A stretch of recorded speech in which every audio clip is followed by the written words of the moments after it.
Today, we're going to dive into a source that makes a really startling claim about a name we all think we know. A name that's basically become a synonym for pure evil. Lucifer.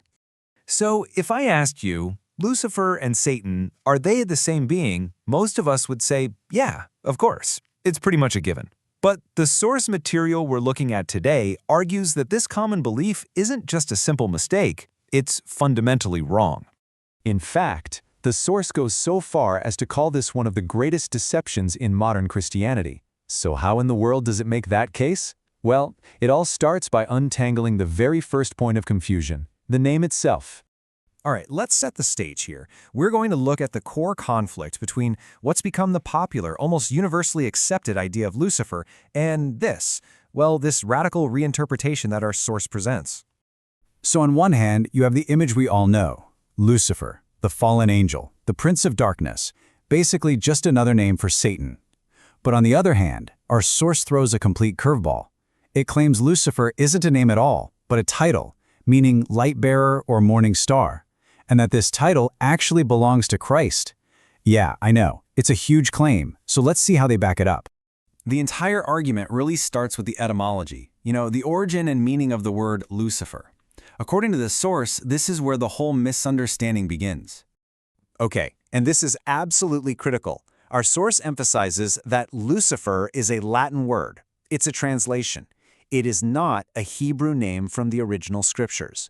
Its literal meaning is light bearer, and it was what the Romans called the planet Venus when it appeared in the morning. And that leads us right to the source's central piece of evidence.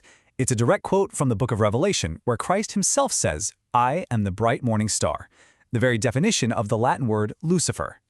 So you've got Christ calling himself the morning star, and as the source points out, the Bible never actually calls Satan Lucifer. So the big question is, where did this incredibly powerful, centuries-old connection even come from? Well, the source pinpoints the origin of this whole thing to a single passage found only in certain translations of the Bible. Isaiah chapter 14. This is it. This is the only place the Latin name Lucifer ever appears.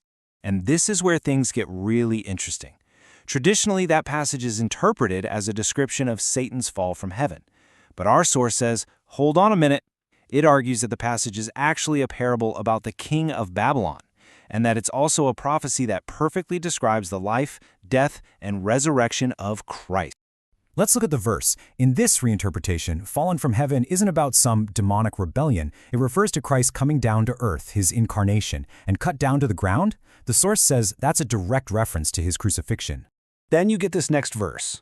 The source connects this directly to a major event in the Gospels, Christ's ascension into heaven after he was resurrected, where he's said to have taken his throne.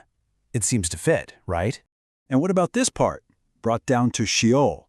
Well, according to this interpretation, that's describing Christ's descent into Sheol, or the Hebrew underworld, an event in Christian theology that supposedly happened between his death and his resurrection. And here is the real kicker, according to our source. This verse describes a figure who is cast out of your grave. Now think about it. The source argues this can only be talking about Christ, because Satan, being a spirit, was never buried in a tomb to begin with. So after all that, what's the big takeaway? Why does any of this matter? Well, the source concludes that the common understanding of Lucifer isn't just a simple mix-up, it's a massive and maybe even purposeful theological error. So let's just recap the source's entire argument here. 1. The meaning of Lucifer, morning star, is a title Christ uses for himself. 2. The word only shows up once, as a Latin translation.